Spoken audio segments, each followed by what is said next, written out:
And remember, I spoke about how South Africa doesn't have seeds last time. And many people didn't understand what I was talking about.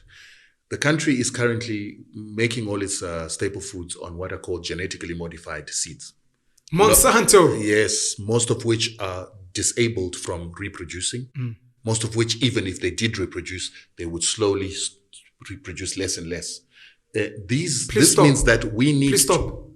People don't understand this. A seed, when you plant it, has an ability that when it bears fruit, the fruit can give you seeds that can be replanted. Yes. You are saying there are genetically modified seeds where it will give you fruit, maybe even with pips, but they cannot grow into anything. Some of those seeds are genetically engineered to have what is called a genetic use restriction technology, that if you try to replant it next season, it won't replant. But more importantly, when you plant it, this genetically modified plant, first time around, when it can still reproduce, it has a power to cross-pollinate, and the pollen will go all across the country, 60-kilometer radius, and they will infect or go to an organic plant and cross-pollinate that plant and turn it into a plant that's got genetic use restriction technology, so that plant won't work. And they can do that again and again all across the country until they destroy the organic seeds, and you're only left with these genetically engineered seeds for your food. So you have to go and buy them every year from a company that is not South African, from a Monsanto that is not South African, from a Bayer that is not South African, from a Syngenta that is not South African, putting you in slavery for seeds. So scary.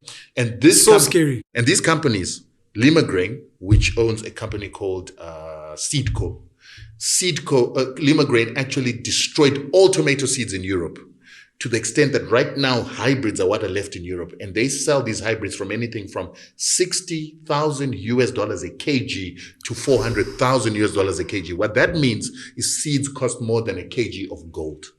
So if we continue to allow that to happen in South Africa, very soon the companies that control these seeds can demand a kg of gold or more for a kg of seeds. And without those seeds, you do not eat. So what we are saying is, it should therefore be common sense for the government of South Africa, Black South Africans, and anybody that considers themselves South African, including the Boers, to make sure that they should be supporting seed producers that produce organic seed or open pollinated seeds, so that we can have seeds in the hands of our farmers that reproduce for us to be able to control our food production. Now, I sell such seeds. I sell food that is grown by farmers that produce organic seeds. People don't support me. They support the same Pick and Pays and companies that produce these GMOs that continue to ensure that we don't have capacity to produce our own food, making us servants of seeds. Please come back soon. Thank you very much. I will.